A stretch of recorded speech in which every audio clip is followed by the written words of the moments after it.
नमस्कार विद्यार्थी मित्रांनो, ज्ञान स्पर्धा परीक्षा केंद्र पुण्यामध्ये आपलं सहर्ष स्वागत. मित्रांनो, या भागामध्ये आपण नोव्हेंबर ते डिसेंबर या 2-3 महिन्यातील जे काही महत्त्वाचे चालू घडामोडी आहेत यातील तो भाग एक आहे. असे जवळपास साधारणपणे 5 भाग आहेत. हे यातील भाग एक आहे. तर आपण एक पुरस्कार जे काही महत्त्वाचे घटक आहेत, जे काही आपले महत्त्वाचे अशा घडामोडी असतील, ज्या अशा घडामोडी की ज्या परीक्षा याच्यावर प्रश्न विचारण्याची शक्यता अधिक असते, अशा चालू घडामोडी आपण बघत आहोत. आणि मित्रांनो, याच्यावर राज्यसेवा असेल किंवा कंबाईन असेल किंवा कोणती सर्व सेवाची परीक्षा असेल, प्रत्येक परीक्षेला विदिन पोलीस भरती सुद्धा प्रत्येक परीक्षेला प्रश्न विचारण्याची शक्यता अधिक आहे. बघा, पहिला घटक पुरस्कार. आता साहित्य अकादमी पुरस्कार, बरोबर. आता मित्रांनो, यातील काय करायचं माहिती का, आपल्याला बघायचं कोणता पुरस्कार आहे, काय आहे, आणि हा पुरस्कार मराठी भाषेसाठी जो आहे तो पुरस्कार कोणत्या साहित्यात दिला या गोष्टी सुद्धा बघणं गरजेचं अत्यंत असतं. मग बघा, विभाग भाषा आहे. भाषा विभागामध्ये कोणत्या भाषेसाठी दिला रे, तर मराठी भाषा यासाठी हा कृष्णात खोत यांना हा पुरस्कार भेटलाय. आणि मित्रांनो, कृष्णात खोत जे आहेत यांना कोणत्या कादंबरीसाठी रे, तर रिंगाण या कादंबरीसाठी त्यांना हा पुरस्कार भेटला आहे. मी कादंबरी आहे का काव्यसंग्रह आहे? हा कादंबरी आहे. ही काय कादंबरी आहे. आणि कधी कधी प्रश्न विचारला जाऊ शकतो किंवा विचारला जातो की कृष्णा खोत यांचं असं वाक्य टाकतील ते वरीलपैकी किंवा खालीलपैकी सत्य असणारे विधान ओळखा. मग काय टाकतील? विधान ए काय टाकतील? या वर्षीचा साहित्य अकादमी पुरस्कार 2023 हा कृष्णात खोत यांना प्रदान करण्यात आला आहे. दुसरं टाकतील, कृष्णात खोत यांच्या रिंगाण काव्य संग्रहाला या वर्षीचा साहित्य अकादमी पुरस्कार प्रदान करण्यात आला आहे. रिंगाण सगळ्याला माहिती, हे रिंगाण हा शब्द सगळ्याला माहिती, प्रत्येकाला माहिती, तो कोणी विसरणार नाहीये, बरोबर. परंतु इथं कादंबरीच्या ऐवजी ते काय शब्द टाकतील? काव्यसंग्रह शब्द टाकतील. आणि तुमचा तो क्वेश्चन, तो पर्याय चुकीचा ठरला. आणि मग आपण ज्यावेळेस घरी येतो तेव्हा चेक करतो, अँसर की चेक केली की अरे मी पाहितलंच नाही ते कादंबरी का काव्यसंग्रह आहे, फक्त रिंगाण माहित होतं. त्यामुळे या बारीक बारीक चुका वगैरे ज्या असतात त्या बघणं अत्यंत गरजेचं आहे. आता कधी कधी आयोग काय करतं मुद्दाम, की कृष्णात खोत ज्या या साहित्यकाला हा पुरस्कार भेटला आहे, या साहित्यकाचे आणखी काही साहित्य आहेत का याच्यावर सुद्धा प्रश्न विचारला जाऊ शकतो. मग त्या साहित्याविषयी आपल्याला आणखी थोडं माहित पाहिजे, कारण कधी कधी प्रश्न त्याच्यावर जरी विचारला तरी तुम्हाला लक्षात पाहिजे किंवा तो विसरला नाही पाहिजे. आता कृष्णात खोत जे आहेत, हे खोत कोणत्या जिल्ह्याचे आहेत रे रहिवासी, तर हे कोल्हापूर या जिल्ह्यातील ते रहिवासी आहेत. तर कोल्हापूरमधील पन्हाळा तालुका, या पन्हाळा तालुक्यामध्ये त्यांचं निकमवाडी हे गाव आहे. आणि निकमवाडीतील बघा, खूप खेड्या गावातील हे साहित्यिक लेखक आहेत. म्हणजे साहित्य पण बघणं गरजेचं आहे, त्यांचं साहित्य काय काय ते पण बघणं गरजेचं असतं. म्हणजे कादंबऱ्या कोणत्या कोणत्या त्यांच्या गावठाणं, ही कादंबरी 2005 मध्ये प्रसिद्ध झाली. त्यानंतर रौंदळा नावाची कादंबरी, बरोबर, कृष्णात खोत यांची कादंबरी 2008 मध्ये प्रकाशित झालेली आहे. नंतर झडझिंबड, काय रे, झडझिंबड 2012 मध्ये झाली. आणि मित्रांनो, त्यानंतर धूळमाती कादंबरी जी आहे ती 2014 मध्ये प्रकाशित झालेली आहे. नंतर 2018 मध्ये प्रकाशित झालेली रिंगाण नावाची जी कादंबरी आहे, आणि या रिंगाण नावाच्या कादंबरीलाच या वर्षीचा म्हणजे 2023 या वर्षीचा कोणता पुरस्कार, तर साहित्य अकादमी पुरस्कार मराठी भाषेसाठी देण्यात आलेला आहे. मग त्यानंतर ललित व्यक्तिचित्र, हे काय रे, नांगरल्या विना भुई, बरोबर, नांगरल्या विना भुई नावाचं त्यांचं ललित व्यक्तिचित्र सुद्धा आहे. आता ही जी रिंगाण कादंबरी आहे ती कशाविषयी ते पण थोडंसं आपली नकळत माहिती असावं माणसाला, की त्यांनी काय सांगितलं बघा, एखाद्या कोणत्या प्रकल्पासाठी घरादारावर त्या व्यक्तीने काय केले, पाणी सोडून दिले. आणि एक माणसांची पाणी सोडून उठवलेल्या माणसांची परवड हा रिंगाण कादंबरीवरचा एक धागा आहे, की ते त्याच्या आधारावर ही एक कादंबरी आहे. तसंच माणूस आणि पाळीव प्राणी यांच्यातील एक संबंधाचा एक तो धागा, एक अनोखा एक अनुबंध यामध्ये दर्शवलेला आहे, याविषयी असणारी कादंबरी आहे. आता बघा, हा जे पुरस्कार आहे साहित्य अकादमी पुरस्कार, तो कोणता साहित्य अकादमी संस्था आहे. मित्रांनो, या संस्थेचं मुख्यालय कुठं? नवी दिल्ली येथे मुख्यालय आहे. आणि या साहित्य अकादमी संस्थेमार्फत हा साहित्य अकादमी पुरस्कार प्रत्येक वर्षी देण्यात येतो. मित्रांनो बघा, एकूण जे आपलं परिशिष्ट 8 जे आहे, या परिशिष्ट 8 मध्ये एकूण किती? 22 भाषेचं. परंतु साहित्य अकादमी पुरस्कार जे आहे, हा साहित्य अकादमी पुरस्कार तो किती रे, एकूण 24 भाषा करता देण्यात येतो.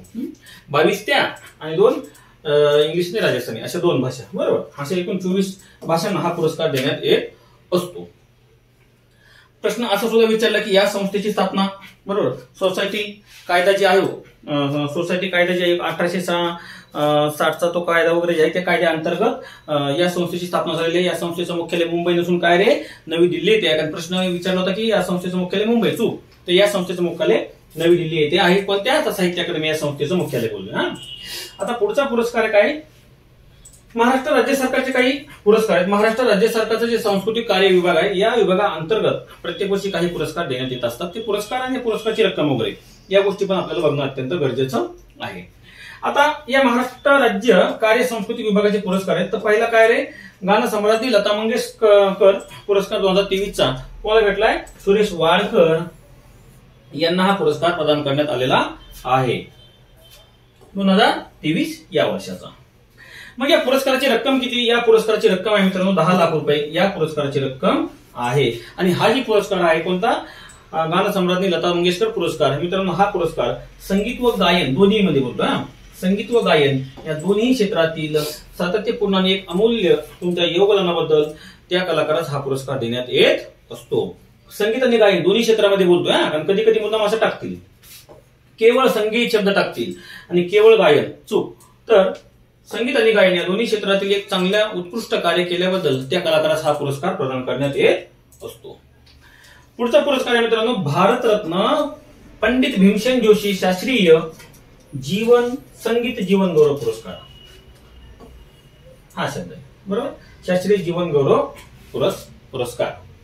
आता बघा याच्यामध्ये 2022 चे पण घोषित केले विजेते, 2023 दोनही वर्षाचे हे पुरस्कार घोषित केलेले आहेत. मग 2022चा जी पुरस्कार आहे तो दिलाय पंडित उल्हास कशाळकर यांना हा पुरस्कार देण्यात आलेला आहे.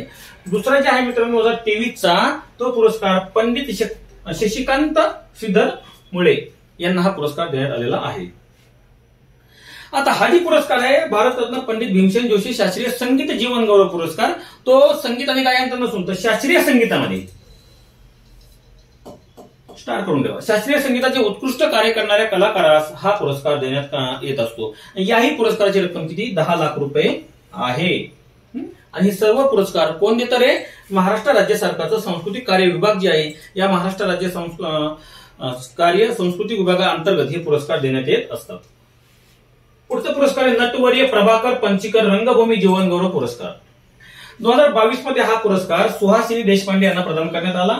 तर 2023चा पुरस्कार जे आहे तो अशोक समीर यांना हा प्रदान करण्यात आला आहे. आणि मित्रांनो मराठी रंगभूमीवरील उत्कृष्ट आपल्या कार्याचा ठसा उमटविणाऱ्या कलाकारास हा पुरस्कार प्रदान करण्यात येत असतो. याही पुरस्काराची रक्कम किती, 10 लाख रुपये आहे. आणि मित्रांनो हा पुरस्कार सुद्धा महाराष्ट्र राज्य सरकारचं सांस्कृतिक कार्य विभाग नावाचं जे डिपार्टमेंट आहे विभाग आहे या विभागाअंतर्गतच तो पुरस्कार देण्यात येतो.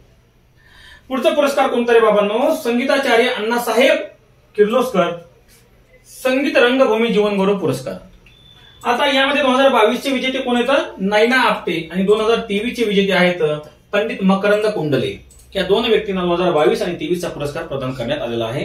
आणि हा पुरस्कार संगीत रंगभूमीवरील एक विशेष योगदान देणाऱ्या कलाकाराला त्याचा सन्मान करण्यासाठी पुरस्कार देण्यात येत असतो. याही पुरस्काराची रक्कम जी आहे ती किती, 10 लाख रुपये या पुरस्काराची रक्कम आहे. तुम्हाला प्रश्न मुद्दाम कधी कधी विचारतील, कारण आयोग कारण की हा पुरस्कार राज्य सरकारचा आहे आणि आयोग अशा पुरस्कारावर नक्कीच प्रश्न विचारत असतं. मग तुम्हाला काय विचारतील, 2022 ची विजेते विचारतील किंवा पुरस्कार टाकतील जोड्याला वगैरे विचारतील किंवा पुरस्काराची रक्कम विचारतील. आता जे काय बाकी राज्य म्हणजे जे काही महाराष्ट्र राज्य सरकारचा सांस्कृतिक विभाग आहे या विभागाअंतर्गतच आणखी काही पुरस्कार साधारणपणे जवळपास किती मित्रांनो, एक 24 पुरस्कार 24 क्षेत्रासाठी वेगवेगळे पुरस्कार आहेत. मग यांची रक्कम सुद्धा वाढ केली. पहिले 1 लाख रुपये होती, आता 1 लाख 3 लाख रुपये केली आहे. आणि 50 वर्षावरील पुरुष आणि महिला कलाकारांना राज्य सांस्कृतिक पुरस्काराने सन्मानित करण्यात येतं. तसंच राज्य सांस्कृतिक पुरस्काराच्या क्षेत्रात वाढ करून ही क्षेत्र किती आता 24 करण्यात आलेली आहेत. आता पुढचा पुरस्कार आहे बघा मित्रांनो, महत्वाचा आहे. डॉक्टर सैयदना यांना काय पाकिस्तानचा निशान ए पाकिस्तान हा पुरस्कार प्रदान करण्यात आलेला आहे.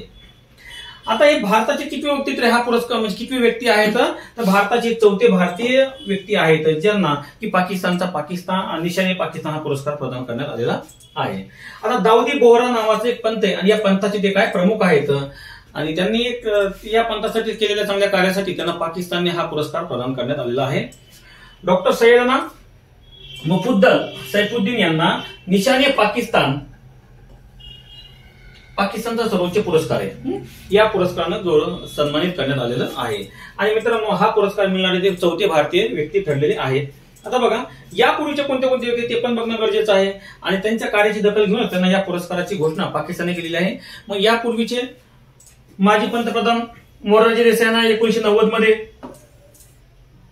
अभिनेते दिलीप कुमार यांना 1998 मध्ये आणि हुरियत कॉन्फरन्सचे जे नेते आहेत सय्यद अली शाह गिलानी यांना मित्रांनो 2020 मध्ये या पुरस्काराने सन्मानित करण्यात आलेलं होतं. यापूर्वी हे 3 व्यक्ती ज्यांना की पाकिस्तानचा निशाने पाकिस्तान पुरस्कार हा प्रदान करण्यात आलेला आहे किंवा त्यांना हा पुरस्कार मिळालेला होता. ते भारतीय व्यक्ती बोलतोय.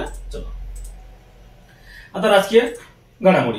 आता मित्रांनो, आपण पाहिलं नाही राजकीय घडामोडी आपली टेस्ट सुद्धा आहे बरं का. तुम्हाला सर्व जे पीपीटी वगैरे आहेत तुम्हाला त्या वर्क बुकच्या फॉर्मॅटमध्ये तुम्हाला त्याची प्रिंटआउट काढता येईल किंवा तुम्हाला ते पीडीएफ फॉर्मॅटमध्ये भेटेल.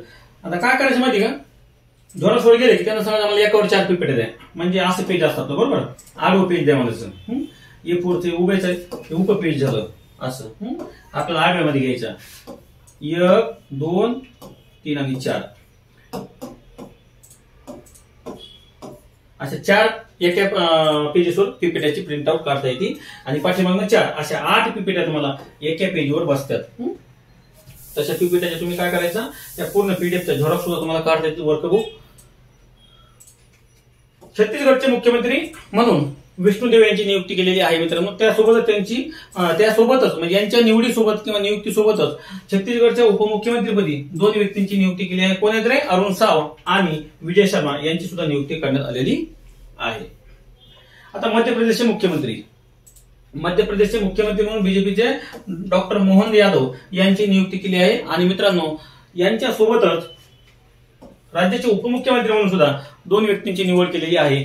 जगदीश देवरा आणि राजेंद्र शुक्ला यांची मध्य प्रदेश या राज्याच्या उपमुख्यमंत्रीपदी नियुक्ती केलेली आहे. आता बघा, सुप्रीम कोर्टने काय केलं, कलम 370 म्हणजे हा रद्द केला आणि म्हणजे ही वैध गोष्ट ठरवली. आता मित्रांनो, केंद्र सरकारनं काय केलं, 5 ऑगस्ट 2019 रोजी हा निर्णय घेतला होता आणि भारतीय संविधानातील कलम 370 जी जम्मू काश्मीरला एक विशेष राज्याचा दर्जा होता बरोबर, हा रद्द केला. याच्यावर काही बऱ्याचशा याचिकाकर्त्यांनी सुप्रीम कोर्टात याचिका टाकली आणि त्या याचिकावर सुप्रीम कोर्टाने रिझल्ट दिला की हा जी केंद्र सरकारने निर्णय घेतलाय तो अगदी वैध आहे, तो कायद्यात धरूनच पूर्ण निर्णय घेतलेला आहे. आता आर्थिक घडामोडी. आता भारताचं काय एक कोळसा उत्पादनाचं टार्गेट आहे बघा. काय सांगितलं की 2027 पर्यंत 1404 दशलक्ष टन एवढा कोळसा उत्पादन करण्याचं आपलं उद्दिष्ट आहे. तर वर्ष 2030 पर्यंत 1577 दशलक्ष टन बरोबर, म्हणजे मेट्रिक टन, म्हणजे मेट्रिक टन एवढं कोळसा उत्पादनासाठी आपली योजना आखली आहे किंवा आपण त्याचं उद्दिष्ट ठरलेलं आहे. आणि मित्रांनो, सध्या प्रतिवर्षी सुमारे 1 अब्ज टन बरोबर, म्हणजे टन कोळशाचं उत्पन्न आपल्यापाशी तेवढं होत आहे. आणि देशातील औष्णिक ऊर्जा प्रकल्पाच्या कोळशाचा साठा आता सुमारे सध्या काय 20 MT आहे आणि खाणीमध्ये तो 41 MT इतका आहे. ही गोष्ट लक्षात असू द्या. 27 पर्यंत 1400 दशलक्ष टन. नुकतंच महाराष्ट्र राज्य सरकारचं एक निर्यात प्रोत्साहन धोरण 2023 जाहीर झालं. आणि मित्रांनो, याचं उद्दिष्ट वगैरे काय जे काय असते ते महत्वाच्या गोष्टी आपण बघणं गरजेचं आहे. यासाठी राज्य सरकारनं तरतूद केली 4250 कोटी रुपयांची तरतूद केली आहे. या धोरणाचा कालावधी जे आहे राज्य निर्यात प्रोत्साहन धोरण आहे बरोबर, निर्यातीसाठी प्रोत्साहन देण्यासाठी धोरण राज्य सरकारनं जाहीर केलेलं आहे. याचा कालावधी काय रे, याचा कालावधी आहे 2027-28 पर्यंत ही धोरणाचा कालावधी आहे. आता यासाठी गुंतवणुकीचं उद्दिष्ट काय, टार्गेट काय की या धोरणांतर्गत काय म्हणते राज्य सरकार की 25,000 कोटी रुपयाची गुंतवणूक करण्याचं उद्दिष्ट आहे. आणि मग यातून रोजगार किती प्राप्त होईल, तर 40,000 लोकांना रोजगार प्राप्त झाला पाहिजे, असं सुद्धा या धोरणाचं उद्दिष्ट आहे. आता राज्याची पुढील 5 वर्षामध्ये म्हणजे 2027-28 पर्यंत जी काय सध्या आपली निर्यात आहे ती किती होती, $72 अब्ज. ही $72 अब्ज दुप्पट करायची, म्हणजे किती साधारणपणे $150 अब्ज पर्यंत ही निर्यात वाढवायचं उद्दिष्ट आहे. तसंच पुढील 5 वर्षामध्ये 30 निर्यात भूमी पायाभूत सुविधा विकास प्रकल्प सुद्धा विकसित करायचे आहे, असं सुद्धा उद्दिष्ट आता घोषणा केलं. उद्दिष्ट आहेत. पण जेव्हा याची अंमलबजावणी तेव्हा करेल. अशा किती गोष्टी येतात, किती धोरण येतात, बरोबर. परंतु ते एक छान ही उद्दिष्ट म्हणजे धोरण आहे, त्याचं इम्प्लिमेंटेशन झालं पाहिजे. आता 2030 पर्यंत पुन्हा काय म्हटलंय की देशाच्या 1,00,000 कोटी डॉलर निर्यातीच्या उद्दिष्टात जे काय भारताचं उद्दिष्ट आहे काय की 2030 पर्यंत देशाची एकूण निर्यात किती 1,00,000 कोटी डॉलर पर्यंत न्यायची. यामध्ये राज्याचा वाटा 22% पर्यंत साध्य करायचा आहे. 22% यातील वाटा हा राज्याचा असला पाहिजे, असं सुद्धा छान याचं एक लक्ष्य टार्गेट उद्दिष्ट आहे. आता राज्याची जी काही निर्यात आहे ती सध्या किती रे 7%, बरोबर. ती 7% वरून साधारणपणे दुप्पट करायची, 14% करायची. म्हणजे प्रत्येक ठिकाणी काय केलंय येत्या 5 वर्षात जे काही आपलं सध्याचं टार्गेट जी गोष्ट आपण अचीव्ह केली ती दुप्पट करायची. इथे पाहिलं आपण किती सध्या राज्याची निर्यात पुढील 5 वर्षामध्ये 72 अब्ज डॉलरहून ती 150 अब्ज डॉलर म्हणजे दुप्पट केली. इथं सुद्धा काय सांगितलंय राज्याच्या निर्यातीमध्ये जो काय 7% वरून 14% पर्यंत वाढ करायची आहे. या तुम्हाला मित्रांनो ही जी गोष्ट आहे का हे टार्गेट उद्दिष्ट वगैरे ते इकॉनॉमिक्स मध्ये प्रश्न विचारण्याची शक्यता अधिक असते. बघा पुढचं काय रे, आंतरराष्ट्रीय सागरी संघटनेवर भारताची फेरनिवड. जी आंतरराष्ट्रीय सागरी संघटना आहे मित्रांनो याचं मुख्यालय लंडन येथे या संस्थेचं मुख्यालय आहे. आणि या संघटनेवर भारताची 2024-25 या 2 वर्षासाठी या संघटनेवर सर्वाधिक मताने निवड झालेली आहे किंवा फेरनिवड झाली, बरोबर. फेरनिवड झालेली आहे. यापूर्वी सुद्धा भारत अध्यक्ष होता या संघटनेच्या आणि आता सुद्धा भारत पुढील 2 वर्षासाठी या संघटनेवर भारताची निवड झालेली आहे. मुख्यालय लंडन या ठिकाणी आहे. बघा आता मित्रांनो ही काय रे संधायक. आता तुम्हाला ऍड विषय सांगतो, अगोदर हे बघून घ्या. बघा संधायक मित्रांनो ही जे पहिलं आपलं काय सर्वात मोठ्या देशातील एक मोठे सर्वेक्षण जहाज आहे. काय रे सर्वेक्षण जहाज. मग प्रश्न तुम्हाला सरळ टाकतील संधायक. आयोग काय करतं असं टाकतं संधायक काय आहे, खाली पर्याय टाकतं हे सॉफ्टवेअर आहे, हे काय दुसरं आहे, हे काय आहे, आणि ते आपल्याला मग खाली एक पर्याय टाकतं ते सर्वात मोठे सर्वेक्षण जहाज आहे. सर्वेक्षण जहाज आहे. मग आपल्याला कळत नाही काय काय माहिती. सिंपल साधं आहे. काय आहे सर्वेक्षण जहाज आहे. याची निर्मिती कोणी केली रे, garden reach ship builders and engineering जे संस्था आहे इंजिनियर्सची संस्था कुठे कोलकाता या ठिकाणी संस्था आहे आणि या संस्थेअंतर्गत हिची निर्मिती झालेली आहे. आता हे जे काय जहाज मित्रांनो याची बांधणी आहे बघा देशातील जेवढे काय म्हणजे एक सर्वेक्षण 4 जहाज आहेत या 4 सर्वेक्षण जहाजापैकी देशातील आजपर्यंत जे सर्वात मोठं पहिलं काय सर्वेक्षण जहाज आहे. कळलं का. या दुसरं नाव काय रे असं जर विचारलंय पर्याय अबक जर टाकलं याचं दुसरं नाव आहे 30-25 यार्ड हे त्याला नाव सुद्धा आहे. लक्षात असू द्या संधायकचं नाव 30-25 यार्ड हे नाव असेल आणि दुसरं वाक्य टाकतील हे देशातील सर्वात मोठं सर्वेक्षण जहाज आहे. अब बरोबर बक बरोबर काय असं टाकतील. तर कसंही जरी आलं तुम्हाला माहित पाहिजे क्वेश्चन फिरून विचारू तुमचा चुकला नाही पाहिजे. प्रत्येक क्वेश्चन तुमचा बरोबर आलाच पाहिजे. कळलं. आता थोडं इकडे सांगतो. सध्या 26 जानेवारी आपला प्रजासत्ताक दिन. या प्रजासत्ताक दिनानिमित्त आपण कोणताही कोर्स फक्त 75 रुपयाला ठेवला आहे. किती 75 रुपयाला. यामध्ये चालू घडामोडीचा व्हिडिओ प्लस टेस्ट सिरीज तुम्हाला सर्व जे आहे ते तुम्हाला दाखवतो. आता ह्याची तुम्हाला पीपीटी दिसत का या पीपीटीची तुम्हाला वर्कबुक या फॉर्मॅटमध्ये सुद्धा तुम्हाला पीडीएफ फाईल उपलब्ध असणार आहे. याच्यामध्ये जानेवारी ते डिसेंबर 2023 पर्यंतच्या पूर्ण चालू घडामोडी आधारित 50+ व्हिडिओ येतं 25+ तुम्हाला सर्व पेपर येतं. ते तुम्हाला ऑनलाईन पद्धतीने सुद्धा भेटतील. त्याच्या पीडीएफ पण भेटतील. क्वेश्चन पेपरचे तुम्ही प्रिंट आउट काढू शकता. प्रत्येक प्रश्नाचं सोल्युशन सुद्धा आहे. परंतु सोल्युशन फक्त ऍपवर वाचू शकता कारण तुम्ही एकामेकाला शेअर करता. बरोबर. थोडंसं एवढा कमी प्राइस मध्ये 75 रुपयामध्ये मित्रांनो टायपिंगचा खर्च पण निघत नाही. ज्यांना या क्षेत्रात आहे त्यांना माहिती. पुन्हा क्विज म्हणजे तुम्ही ते जे टेलिग्रामवर सॉल्व्ह करता त्याच्या पद्धतीने सुद्धा तुम्हाला प्रश्न ऍपवर सॉल्व्ह करता येतील. आणि व्हिडिओ मधील ज्या पीपीटी आहेत त्या पीपीटीच्या तुम्ही वर्कबुक फॉर्मॅटमध्ये प्रिंट आउट सुद्धा काढू शकता. तसंच लोकराज्य मासिकावर सुद्धा आधारित तुम्हाला पेपर ऑनलाईन आहेत. पुढचं तिमाही चालू घडामोडी म्हणजे जानेवारी 2024 ते मार्च 2024 पर्यंत जे आहे त्याचा सुद्धा तुम्हाला 6+ तुम्हाला पेपर आहे. सध्या ऑफरमध्ये पण ठेवली 75 रुपयाला ते पण आहे. जिल्हा न्यायालय ज्यांनी कोणता असेल सरळ सेवा तसंच शिपाईचा असेल आरोग्य सेवक ग्रामसेवक या सर्वांची जी पेपर आहेत प्रत्येकी फक्त 75 रुपयाला आहेत. तुम्हाला या पेपरचं पण दाखवतो म्हणजे आपला जे हा कोर्स आहे का त्यात तुम्ही तर बघता हे सगळे व्हिडिओ वगैरे बरोबर. बाकी तुम्हाला दाखवतो बघा तुम्ही पेपर कसे आहेत. आता हे वर्कबुकचं फॉर्मॅट बघा एकदा. तुम्हाला या फॉर्मॅटमध्ये वर्कबुक सगळं असणार आहे. आता तुम्हाला इथे हे दिलंय काय रे, साहित्य अकादमी पुरस्कार. कोणत्या कादंबरीला? रिंगाण या कादंबरीला. दुसरं भाषेचं काय? साहित्य अकादमी. ही जागा रिकामी सोडली. आता बघा पुढचं आणखी सांगायचं म्हणजे मूळचे कोणत्या जिल्ह्यातील आहेत कादंबऱ्या आपण पाहितल्या, बरोबर. त्या कादंबऱ्या रिकाम्या ठेवल्या आहेत अशा. आता पुरस्कार कोणाला भेटले राहा, कळलं? त्याची रक्कम किती? मग तुम्ही ते काय करायचं आता? 22चे विजेते, 23चे विजेते, रक्कम किती? तुम्ही ज्यावर्षी रिकाम्या जागा भरताल तुमची नोट्स राहील, तुम्हाला दुसरं वाचायची गरज नाही आणि तुम्हाला पुन्हा बाकीच्या जागा बी आहेत भरपूर रिकाम्यासाठी. एक असं वर्कबुक फॉर्ममध्ये आपण नवीन हा प्रकार आणला आहे. नक्कीच तुम्हाला तो आवडेल. याच्या प्रिंट आउट काढा, बघा. काही वाटलं तर नक्कीच माझा नंबर पण आहे, तुम्ही हे नंबर आहे मोबाईल नंबर आपलं. आणि हे तुम्हाला सर्व पीडीएफ जे आहेत का हे आपल्या ऍपवर आहे. ज्ञान अकॅडमी नावाचा ऍप आहे, तुम्ही ऍप डाउनलोड करून घ्या. हे क्लोज करतो. आता पेपर तुम्हाला दाखवतो एकदा. पूर्ण असे पेपर आहेत तुम्हाला. 50-50 क्वेश्चनचे पेपर आहेत मित्रांनो. 50-50 प्रश्न आहेत. टोटल 50 प्रश्न झाले. हे बघा 50 आणि पूर्ण. कारण की आता जास्तीत जास्त आयोग काय करायला लागले, राष्ट्रीय आंतरराष्ट्रीय घडामोडीवर प्रश्न विचारायला लागले. आणि बघा हे रजिस्ट्री कोणत्या क्षेत्राशी संबंधित आहे? काय रे, शिक्षण या क्षेत्राशी संबंधित आहे. याचं स्पष्टीकरण सुद्धा तुम्हाला सगळं तुम्हाला आपल्या ऍप वरती उपलब्ध आहे. बघा ह्याचं स्पष्टीकरण सुद्धा तुम्हाला पूर्ण उपलब्ध आहे. प्रत्येक प्रश्नाचं स्पष्टीकरण आहे. प्रत्येक असं नाही की तुम्हाला फक्त काही प्रश्नाचं आहे, प्रत्येक प्रश्नाचं आहे स्पष्टीकरण. लक्षात असू द्या, प्रत्येक प्रश्नाचं तुम्हाला स्पष्टीकरण सुद्धा येथे आहे. आता आपण ही पाहिजे होती APARR, बरोबर.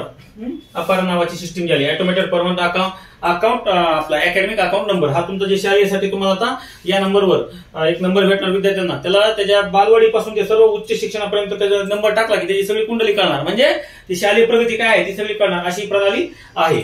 आणि ही आपल्या नवीन शैक्षणिक धोरणाचा सुद्धा भाग आहे. अशा प्रत्येक प्रश्नाचं स्पष्टीकरण तुम्हाला आहे. नक्कीच तुम्हाला याच्या सर्व फक्त ही पीडीएफ तुम्ही ऍपवर वाचू शकता, परंतु क्वेश्चन पेपरचे प्रिंट आउट काढू शकता. समजलं?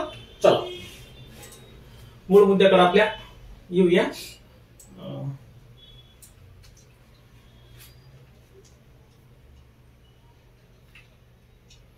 आता पुढचं काय रे, युनेस्कोच्या अमूर्त वारसा यादीत गरबाचा समावेश केलाय. गरबा काय हा नृत्य प्रकार आहे का गायन बियन? काय रे, गरबा हा नृत्य प्रकार आहे गुजरात मधला, बरोबर. आणि गुजरातच्या गरबा या नृत्य प्रकाराला युनेस्कोच्या काय केले, मानवतेच्या अमूर्त सांस्कृतिक वारसाच्या यादीमध्ये या नुकतंच समाविष्ट करण्यात आलं आहे. आणि अशा या अमूर्त वारसाच्या यादीत समाविष्ट होणारा हा गरबा कितवा घटक आहे भारताचा? 15वा घटक आहे. आणि यापूर्वी 2021 मध्ये मित्रांनो दुर्गा पूजाला याचा यामध्ये समावेश केला होता. दुर्गा पूजा कोणत्या राज्यातील होती रे? ती कलकत्ता म्हणजे पश्चिम बंगाल या राज्यातील दुर्गा पूजा जी आहे या दुर्गा पूजेचा समावेश करण्यात आलेला होता. आता पुन्हा युनेस्कोच्या बघा 2003 ची जे अधिवेशन होतं या अंतर्गत जे सूचीकरण यंत्रणेचे उद्दिष्ट हे अमूर्त सांस्कृतिक वारशाची एक दृश्यमानता वाढवणं आणि त्याच्या महत्वाबद्दल जागरूकता वाढवणं यासाठी काय करते, सांस्कृतिक विविधतेचा आदर करणाऱ्या समाजाला चालना देणं या मागचा या सांस्कृतिक म्हणजे अमूर्त वारसा यादीचा एक उद्देश आहे. आता ही भारताची या यादीची जी आहे अमूर्त वारसा ही समिती होती. या समितीच्या 4 वर्षा काळासाठी 2022 मध्ये काय केलेली, निवड केलेली आहे. समितीच्या या 24 सदस्य असतील समिती आणि या समितीच्या अध्यक्षपदी भारताची 2026 पर्यंत निवड केलेली आहे. ही एक आंतरसरकारी समिती होती. आता जे आपण 15 पाहिजेत अमूर्त वारसे ते 15 बघणं गरजेचं आहे. तुम्हाला सांगतो याची सुद्धा पीडीएफ आपल्या म्हणजे संपूर्ण एका जागा सोडून दिली आपण, असं म्हणजे तुम्हाला एक लक्षात आलं पाहिजे. मग हे अमूर्त यादीतील जे 15 घटक आहेत ते बघणं गरजेचं आहे. हे बघा जरा, काय नाही ते रामलीला. या रामलीला घटकाचा सुद्धा 2008 मध्ये समावेश केलेला आहे. दसऱ्याच्या सणादरम्यान संपूर्ण उत्तर भारतात बोलता रामायणाचे पारंपरिक साधारण केलं होतं. आणि या रामलीलेला देशाच्या म्हणजे युनोच्या सांस्कृतिक वारसा यादीमध्ये अमूर्त सांस्कृतिक वारसा यादीत त्याचा समावेश केलेला आहे. त्याच वेळी 2008 मध्ये वैदिक जप जो आहे या वैदिक जपाला सुद्धा त्याच्यामध्ये समावेश केलेला आहे. त्याचं वैशिष्ट्य काय रे, त्याचं वैशिष्ट्य असं आहे की पवित्र विधीच्या वेळी जप केला जातो आणि वैदिक समुदायाद्वारे दररोज पठण केले जाते, जे केवळ मौखिक म्हणजे तोंडाच्या साहित्याच्या समृद्ध सामग्रीसाठीच नव्हे तर पुरोहितांनी वापरलेल्या कल्पक तंत्रासाठी देखील ओळखलं जातं. हे त्याचं वैशिष्ट्य आहे. हे प्रत्येक घटकाचं वैशिष्ट्य आहे. पुढचा घटक 2008 मध्येच समाविष्ट केला कुडियाट्टम. कुडियाट्टम हा कुडियाट्टम कोणत्या राज्यातील आहे रे? हा केरळ राज्यातील प्रचलित असलेले एक सांस्कृतिक नाट्य परंपरा आहे, जे हिंदू मंदिरामध्ये असलेल्या कुट्टमपालम नावाच्या थिएटरमध्ये पारंपरिकपणे सादर केली जाते. त्यानंतर राममान हा रामामन बघा ना, दिसलं काही चित्र बघा, त्या ठिकाणचे ते चित्र आहेत. हा बरोबर. आता या रामामनचा सुद्धा 2008 मध्ये समावेश केला. आणि हा कोणत्या ठिकाणचा प्रसिद्ध आहे वारसा? उत्तराखंड या राज्यामधील सुलूर डोंगरा या खेड्यामध्ये सरावल्या जाणाऱ्या एक ट्युलरी देव आहे. कोणता ट्युलरी देव? भूमियाल देवाच्या स्मरणार्थ हा एक धार्मिक उत्सव आहे. आणि या राममन या धार्मिक उत्सवाचा सुद्धा युनेस्कोच्या अमूर्त वारसा यादीमध्ये समावेश केलेला आहे. आता बघा 2008 या वर्षामध्ये टोटल किती रे? 4 घटकांचा अमूर्त वारसा यादीमध्ये समावेश केलेला आहे. त्यानंतर 2010 मध्ये छाऊ नृत्य, आसामचं बरोबर. छाऊ नृत्य पूर्व भारतातील एक पारंपरिक जे आहे, महाभारत आणि रामायण दोन्हीचा भाग आहे. हा एक स्थानिक लोककलामधील अमूर्त थीम तयार करतं बरोबर. आणि याचा सुद्धा समावेश तिथे केलेला आहे. नंतर कालबेलिया हा कुठलचा घटक आहे? कालबेलिया राजस्थानमधील एक लोकगीत आहे आणि नृत्य प्रकार हा एक कालबेलिया, याचा सुद्धा 2010 मध्ये समावेश केलेला आहे. मुडिएट्टो हा दारिका एक राक्षक आणि देवी काली यांच्यातील युद्धाच्या कथेवर असणारा केरळमधील एक विधी आहे. हा विधी नृत्य नाटक आहे आणि याचाही समावेश 2010 मध्ये करण्यात आलेला आहे. आता बौद्ध जप, लडाख या प्रदेशातील भागामधील बौद्ध धर्मगुरूंनी जो काही जप केला असतो, जो पवित्र ग्रंथ आहे, या बौद्ध जपाचा सुद्धा या अमूर्त वारसा यादीमध्ये समावेश केलेला आहे. यानंतर मित्रांनो संकीर्तन, विठ्ठल आपण जे कीर्तन वगैरे करतो ना मित्रांनो, ते मणिपूर मधील आहे. या मणिपूर राज्यातील 2013 मध्ये काय केलं? संकीर्तनाचा अमूर्त वारसा यादीमध्ये समावेश करण्यात आलेला आहे. आता मणिपूर राज्यातील मैदानी भागातील वैष्णव लोकांच्या जीवनातील एक धार्मिक प्रसंग आणि विविध टप्पे दर्शविण्यासाठी सादर केलेल्या कलांचा संच म्हणजे त्याला संकीर्तन. आपण संकीर्तन म्हणलं की महाराष्ट्रातलं म्हणतो कीर्तन वगैरे, नाही, ते मणिपूर मधलं आहे. त्याच प्रकारचं आपल्याला बरोबर, त्याच प्रकारचं पूर्ण ही गोष्ट आली. आता 2014 मध्ये काय केलं? भांडी बनवण्याची जी की पारंपरिक पितळ आणि तांब्याची कला आहे, या कलेचा सुद्धा समावेश केला. ही कला कोणत्या राज्यातील आहे? तर पंजाब मधील पितळ आणि तांब्याची भांडी बनवण्याची जी पारंपरिक कला आहे, जंजियाला गुरुच्या थाते लियाची हस्तकला जी आहे, यांचा समावेश याचा सुद्धा यामध्ये केलेला आहे. यानंतर योगाचा समावेश 2016 मध्ये केला. सांगायची गरज नाही. पुढचा घ्या नवरोज. हा नवरोज जे आहे मित्रांनो, हा पार्शियन सण आहे. काय? हा पार्शियन सण आहे. पार्शियन लोकांचं जे नवीन वर्ष सुरुवात असती, याला नवरोज असं म्हटलं जातं. आणि यात संगीत असेल, एक नृत्य असेल बरोबर, किंवा एक चित्रकला वगैरे असं वेगवेगळं त्यामध्ये एक पारंपरिक खेळ असतील, हस्तकला बनवून यांचा समावेश असतो. आणि या गोष्टी, या नवरोज या सणाचा किंवा या घटकाचा समावेश केलेला आहे. यानंतर कुंभमेळा 13वा घटक. कुंभमेळ्याचा 2017 मध्ये समावेश केला आहे. हिंदूंसाठी कुंभमेळा कोणता? तर संपूर्ण जे आले. या हिंदूंसाठी एक पवित्र असं तीर्थक्षेत्र असणारा सण आहे आणि या कुंभमेळ्याचा सुद्धा समावेश केलेला आहे. यानंतर 14 मध्ये 14वा घटक जे आहे 2021 मध्ये सादर केलेला किंवा समाविष्ट केलेला दुर्गा पूजा. पश्चिम बंगालमध्ये दुर्गा माताची जी असते, हिंदू माता देवी दुर्गा, तिच्या 10 दिवसांच्या उपासनेसाठी 1 सप्टेंबर किंवा ऑक्टोबर मध्ये हा सण साजरा केला. वार्षिक उत्सव असतो दसऱ्याच्या टायमाला थोडक्यात बरोबर. आणि याच वर्षी साजरा केलेला गरबा हा नृत्य प्रकार आहे. गरबा हा नृत्य प्रकार आहे आणि हा नृत्य प्रकार गुजरात या राज्यामधील एक नृत्य प्रकार, धार्मिक आणि भक्तींच्या मुळामध्ये खोलवर रुजलेला असणारा हा प्रकार जे आहे, या घटकाचा सुद्धा 2023 या वर्षामध्ये समाविष्ट केलेला आहे. पुढचा घटक आहे भारतीय कला आणि वस्तुकला आणि रचना, बिएनएल बरोबर. मित्रांनो ही जी IAADB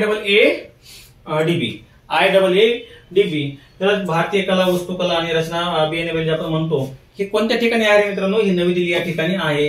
याचं उद्घाटन केलं पंतप्रधान नरेंद्र मोदी यांनी 8 डिसेंबर 2023 रोजी लाल किल्ल्यावरून याचं उद्घाटन केलेलं आहे. आणि देशातील काय असं पहिलं भारतीय कला, वस्तुकला डिझाईन बिएनएल आहे. म्हणजे मित्रांनो या ठिकाणी काय केलंय, देशातील जे वेगवेगळे कला असतील, वास्तुकला असतील, यांचं एकत्र संच बरोबर त्या ठिकाणचं असणार हे संग्रहालय आहे. ते कोणत्या ठिकाणी आहे रे? नवी दिल्ली या ठिकाणी आहे. आणि या कार्यक्रमादरम्यानच देशाचे पंतप्रधान नरेंद्र मोदी यांनी लाल किल्ल्यावरील आत्मनिर्भर भारत डिझाईन केंद्र आणि विद्यार्थी द्विवार्षिक कार्यक्रम समुन्नती याचे उद्घाटन यासोबतच केलं होतं. प्रश्न तुम्हाला टाकतील अ ब क पर्याय वगैरे कसं तुम्हाला टाकून देतील, तर लक्षात असू द्या. आता IAADB हे जे केंद्र आहे हे केंद्र व्हेनिस, साओ पावलो आणि सिंगापूर, सिडनी जे शारजाह या ठिकाणी असे केंद्र आहेत. आणि या केंद्राच्या आधारावर एक आंतरराष्ट्रीय बियाणेल लेस नावाचं आधार केंद्र आपण हे स्थापन केलेलं आहे. यामध्ये देशाची जी संस्कृती, वेगवेगळी कला, वास्तुकला व जग आहेत या सर्वांचा यामध्ये समावेश केलेला असतो. आणि मित्रांनो, कोलकाता असेल, दिल्ली असेल, मुंबई, अहमदाबाद, वाराणसी या भारतातील 5 शहरांमध्ये एक सांस्कृतिक क्षेत्रांच्या विकासासाठी सुद्धा घोषणा यासोबतच केलेली आहे. आता याची सुरुवात भारतातील कला, वस्तुकला, डिझाईन बिएनएल जी आहे च्या माध्यमातून दिल्ली येथे सांस्कृतिक क्षेत्रातून होणार आहे. चला, महत्वाचा पुढचा आहे. तुम्हाला प्रश्न कसा विचारला जातो, देशातील पहिला नागरी पूर नियंत्रक प्रकल्प कोणत्या ठिकाणी राबवला जात आहे? तर काय, चेन्नई या ठिकाणी हा प्रकल्प राबवला जात आहे. चेन्नई खोरे तमिळनाडू राज्यातील आहे. नागरी शहरी भागातील पूर नियंत्रण, बरोबर. आता समजा पुण्यातलं ठिकाण आहे, जी मुळा मोठा नदीला वगैरे पूर आला तर काय करणार, कसं काय नाही. मग या शहरी भागातील पूर नियंत्रण, जे गटार बिटार, जे नाल्या बिल्या साईडने वडा वगैरे जे असतो, या संबंधीचे पूर नियंत्रण प्रकल्प जे देशातील शहरी भागासाठी चेन्नई या ठिकाणी राबवलेला आहे. याची अंमलबजावणी कोण करणार आहे? राष्ट्रीय आपत्ती निवारण निधी अंतर्गत एकात्मिक शहरी पूर व्यवस्थापन उपक्रम आहे. आणि या अंतर्गत या उपक्रमाची किंवा या प्रकल्पाची अंमलबजावणी केली जात आहे. यासाठी केंद्र सरकारनं आर्थिक तरतूद किती केली रे? 561 कोटी रुपये यासाठी आर्थिक तरतूद केली आहे. यातील 500 कोटी केंद्र सरकार असणार आणि फक्त 61 कोटी राज्य सरकारला ह्यामध्ये उभारायचा आहे. पुढचा मुद्दा काय आहे? भारताच्या पहिल्या ध्वनी रॉकेट प्रक्षेपणाचा हीरक महोत्सव. जे आपलं पहिलं ध्वनी रॉकेट प्रक्षेपण केलं आपण, हीरक महोत्सव म्हणजे काय? या प्रक्षेपणाला 60 वर्षे पूर्ण झालेली आहेत. आता कुठून केलं रे? केरळमधील थुंबा येथून करण्यात आलेल्या भारताच्या पहिल्या ध्वनी रॉकेट प्रक्षेपणाचा 60 वर्ष म्हणजे आपण हीरक महोत्सव या वर्षी साजरा करत आहोत. 2023 मध्ये साजरा झालेला आहे. आणि मित्रांनो बघा, 2023 मध्ये आनंदाची गोष्ट म्हणजे काय रे?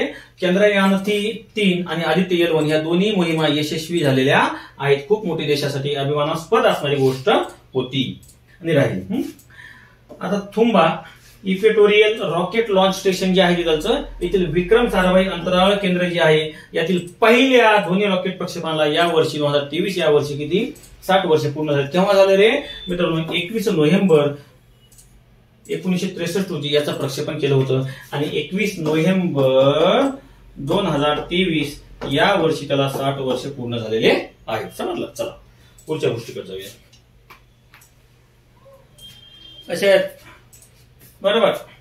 आता तेजस, आता देशाच्या पंतप्रधानांनी काय केलं? तेजस जे आपलं लढाऊ उड्डाण विमान आहे, या विमानानं लढाऊ विमानातून उड्डाण केलं होतं. आता मित्रांनो, कसं आपण एक्सपोर्ट करणार आहोत, कारण की जगाला एक विश्वास पटला पाहिजे. देशाचे पंतप्रधान या विमानातून जर समजा उड्डाण केलं तर किती सेफ आहे, किती चांगलं आहे, बरोबर.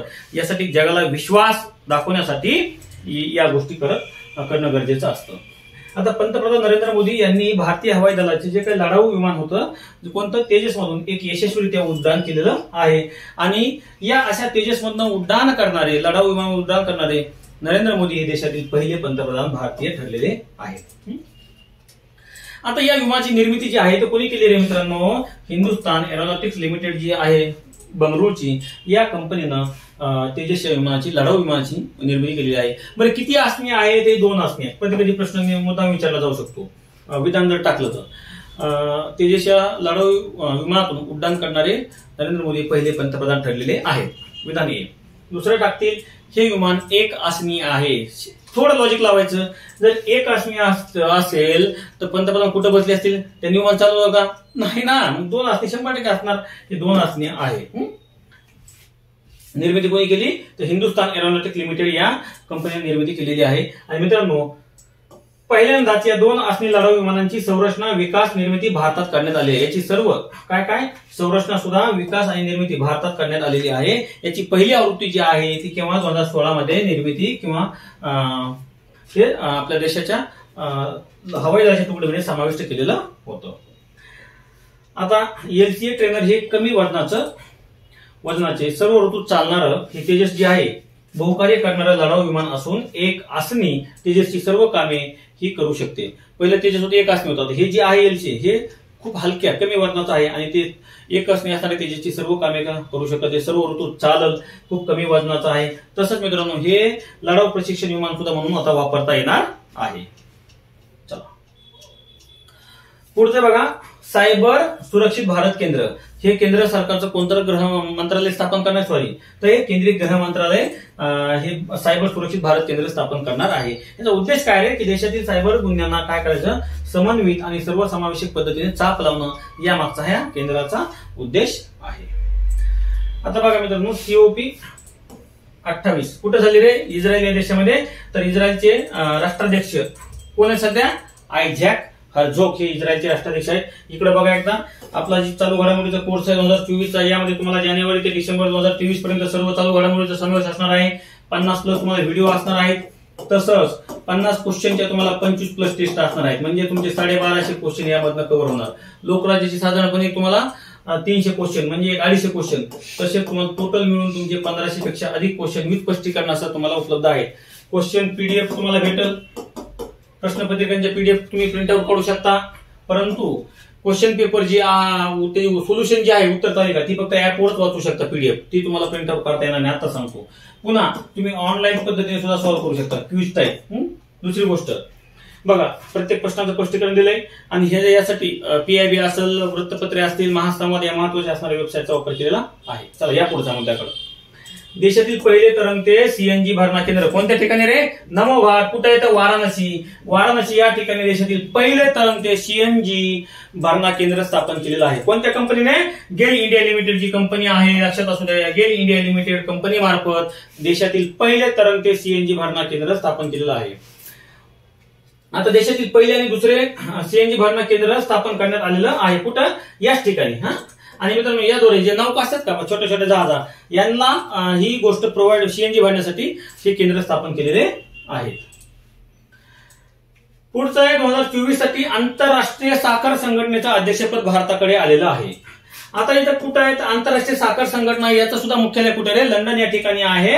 आणि या लंडन या ठिकाणी मुख्यालय असलेल्या आंतरराष्ट्रीय साखर संघटनेच्या 63व्या बैठकीमध्ये 2024 या वर्षासाठी भारताची अध्यक्षपदी निवड केलेली आहे किंवा नाव घोषित केलेलं आहे.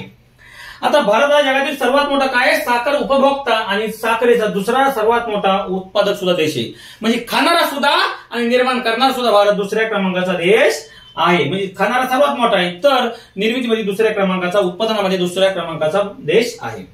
आता जागतिक स्तरावर साखरेच्या खपामध्ये भारताचा वाटा किती रे, 15%. तर साखरेच्या उत्पन्नात मात्र भारताचा वाटा 20% आहे.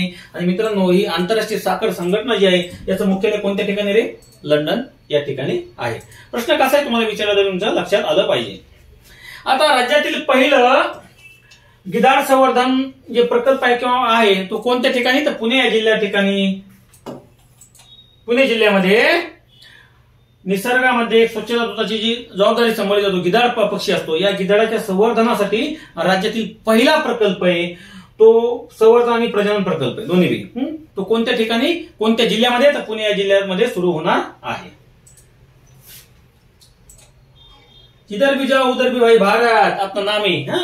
तर भारत आटा ब्रँड, प्रत्येक गोष्टाचा एक भारताचा ब्रँड झाला पाहिजे. खूप मोठं केंद्र सरकार चांगलं काम करत आहे. आता भारत ब्रँड अंतर्गत गव्हाच्या पिठाचा ब्रँड त्यांनी तयार केलेला आहे. हे पीठ जे आहे मित्रांनो ते 27.5 म्हणजे 27.5 रुपये किलो जास्तीत जास्त याचा दर असला पाहिजे. यापेक्षा जास्त दराने तुम्हाला ते भेटणार पीठ म्हणजे तुम्ही कुणी विकू शकणार नाहीये. याचा उद्देश काय की सामान्य ग्राहकांच्या कल्याणासाठी, म्हणजे त्याला एक परवडण असं गव्हाचं जे आटा पीठ असतं का ते तुम्हाला उपलब्ध होणार आहे. आणि आता मित्रांनो या व्यतिरिक्तच भारत डाळ सुद्धा या ब्रँडमध्ये देखील उपलब्ध करून देण्यात येणार आहे. तिचा त्या डाळीचा जास्तीत जास्त 60 रुपये किलो एवढा दर असणार आहे. समजलं. कोस्टा सेरेना जहाज काय माहिती, कोस्टा सेरेना कशाविषयी, लढाऊ जहाज आहे का, काय आहे का, पाणबुडी आहे काय, तर काय, ही भारतातील पहिली आंतरराष्ट्रीय जलपर्यटन जहाज आहे. काय, देशातील पहिली आंतरराष्ट्रीय जलपर्यटन जहाज आहे. मग टाकतील कोस्टा सेरेना काय आहे, मग आपल्याला खाली टाकतील युद्ध नौका आहे, पाणबुडी आहे, तसंच पुढे विमान टाकतील, काही टाकतील, तर ही भारतातील पहिली आंतरराष्ट्रीय जलपर्यटन असणारी जहाज आहे. याचं उद्घाटन किंवा सुरुवात कुठून झाली? मुंबई या ठिकाणी याचं उद्घाटन किंवा सुरुवात झाली आहे मित्रांनो. जे केंद्रीय बंदरे आणि नौका वहन, जलमार्ग आणि आयुष मंत्री जे होते सर्वानंद सोनेवाल यांनी या जहाजाचं उद्घाटन केलेलं आहे. मेडीगड्डा धरण म्हणजे याला लक्ष्मी बॅरेज सुद्धा म्हटलं जातं. कोणत्या नदीवर आहे रे? गोदावरी या नदीवर आहे आणि महाराष्ट्र आणि तेलंगणा या दोन राज्यांच्या सीमेवर असणारे धरण आहे. नंतर बघा मित्रांनो, महत्वाचं आहे की युनेस्कोच्या क्रिएटिव्ह सिटीज नेटवर्क मध्ये भारताच्या 2 शहरांचा समावेश केला, ग्वालेर आणि कोझिकोडा. काय? कोझिकोडा या 2 शहरांचा समावेश केलेला आहे. बरोबर, कोझिकोडा या 2 शहरांचा समावेश केलेला आहे. आता मला सांगा बघा, कोझिकोड आता त्यांनी कशामध्ये केला? कोणत्यामध्ये? तर क्रिएटिव्ह सिटीज नेटवर्क मध्ये जी युनेस्कोची आहे याच्यामध्ये कोझिकोडाचा समावेश केला आहे. कोझिकोडाचा साहित्य नगरी या घटकासाठी. तर ग्वालेरचा केलाय संगीत नगरी म्हणून समावेश केलेला आहे. मग प्रश्न तुम्हाला सहज टाकतील. वाक्य जर टाकलं बघा त्यांनी, खालीलपैकी योग्य असणारे विधान ओळखा. पहिलं विधान टाकतील, युनेस्कोच्या क्रिएटिव्ह सिटीज नेटवर्क मध्ये देशातील कोझिकोडाचा संगीत नगरी म्हणून समावेश केलेला आहे. दुसरं टाकतील, युनेस्कोच्या क्रिएटिव्ह सिटीज नेटवर्क मध्ये ग्वालेरचा साहित्य नगरी मधून समावेश केलेला आहे. तुम्हाला सगळ्यांना माहित असतं कोझिकोडा आणि ग्वालेरचा समावेश केलाय म्हणजे केलाय, पण तो संगीत नगरी म्हणून कोणाचा केलाय आणि साहित्य नगरी म्हणून कोणाचा केलाय या गोष्टीचा थोडासा आपलं जमलिंग होती. मग चूक तो प्रश्न आल्यावर कळतं की आपण 1 मार्काला आयोगाला दान करून आलो. हे लक्षात असतं. कोझिकोडा साहित्य नगरी म्हणून केलेला आहे. हे दिसलं का साहित्य नगरी? थोडं चित्र लक्षात ठेवा. आणि ग्वालेरचा संगीत नगरी म्हणून समावेश केलेला आहे. असं मित्रांनो मी पूर्ण तुम्हाला याचे नोव्हेंबर डिसेंबर मध्ये साधारणपणे तुम्हाला 4-5 व्हिडिओ सगळे तुम्हाला असणार आहेत.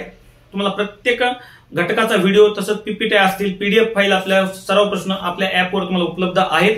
नक्कीच याचा फायदा घ्या. सध्या खूप कमी प्राइस मध्ये आपली कोर्स उपलब्ध आहे. 75 रुपयालाच आहे फक्त. भेटूया पुढच्या व्हिडिओमध्ये. तोपर्यंत धन्यवाद. नमस्कार.